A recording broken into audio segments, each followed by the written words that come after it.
Forbidden Lands is kind of tough for me to describe, so I'm gonna use what Ramkumar said to me the other day when we discussed this song. He said this song had an Arabian vibe to it, you know, because he said I used Arabian melodies or whatever the hell that means. I don't actually know what that means, but like I would agree that it sounds Middle Eastern sort of. Maybe a little, yeah. I think it probably has something to do with like maybe the scales you used, perhaps, in the song. Yeah, and the fact that he was able to play completely in sync, like each note was perfect in terms of placement and the note choice. Like everything he did was perfect when he sent me his keyboard parts to sync with my guitar parts, because there's a dual solo. And yeah, like most people would not be able to keep up with that kind of speed, but he was able to do it, so that just made me more sure that he was a good fit for the band. Yeah, I particularly highlight the chorus section of the song where you have like the two guitars sort of doing this harmony thing. It's got a few deviating notes in there, but overall it's, you know, mostly, you know, harmonized. What's interesting about it is that it gives this sort of almost graceful sound to it, which I think is pretty unique to, I think, the songs on this album. Yeah. It's counterpoint. Pretty cool. Forbidden Lands is a very keyboard guitar combined song. You know, it's more about melodies. It's more about a lot of emotion. And I really love the chorus section. I mean, it's just so well composed, and it has this almost angelic feel. And also the solo section, it's very intertwined with keyboards and guitars, and it's almost like a unison come trade-off. So I think it works quite well, you know.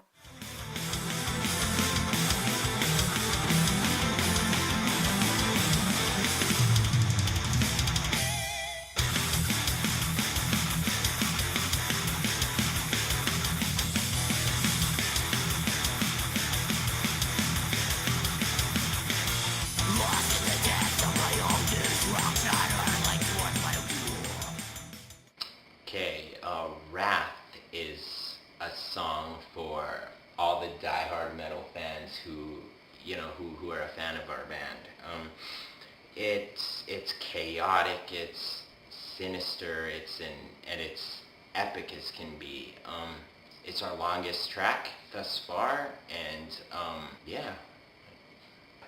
I would say it's particularly notable for being, well, it took like maybe 3 or 4 years to complete it. It's, you know, quite a beast, right? Yeah, got stuck so many times. Yeah, but I think it turned out really well. It's probably our most unconventionally structured song yet.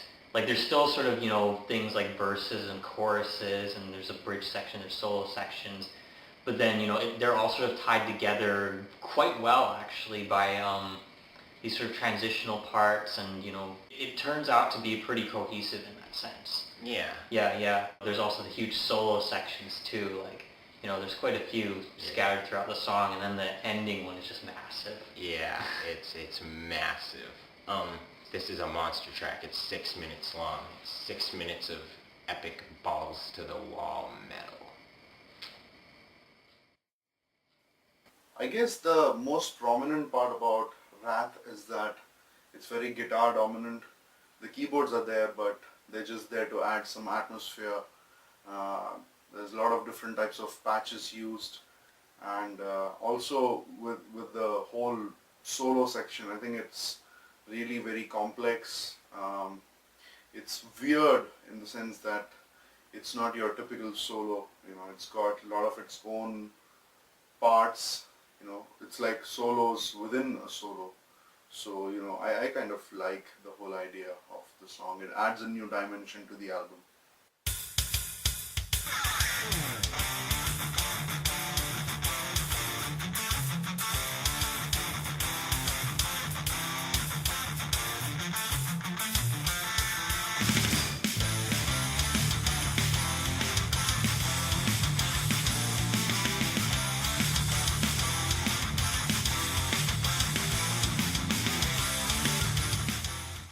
Burnout's working title when he first started working on it was called NASCAR because it kind of conjures up these images of like racing cars, it's, fast and furious and badass. Yeah, Fast and Furious. Oh yeah. No, if a rap could be considered our hard-hitting, heavy grand finale, then Burnout would be the end credits rolling, right? Yeah. This is basically an all-out rocker. It's like a stadium anthem. It's got a sing-along chorus. It makes you want to pump your fist or whatever these kids do nowadays. Pretty groovy intro too. Yeah, very groovy intro. It's super catchy, right? Yeah. I could imagine that riff just being played during NASCAR intermissions. Yeah. The notable thing about this song is besides the intro riff, or no, more like the main riff. It's the final chorus.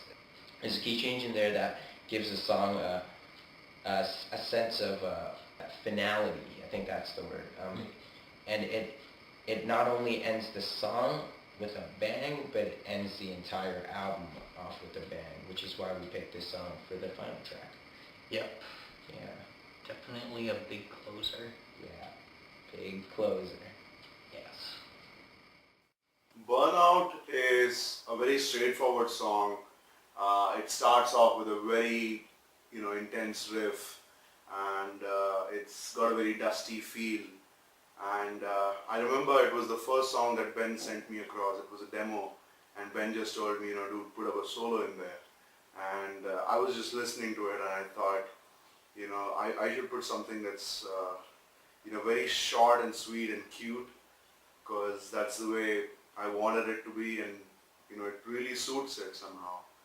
And I'm really happy with the song because it just puts you in a mood where all you want to do is just run across a desert and just be as badass as possible. Well, that's all for today. Thank you for watching. Yeah, thank you for watching. Buy the album. Yeah. $7. $7.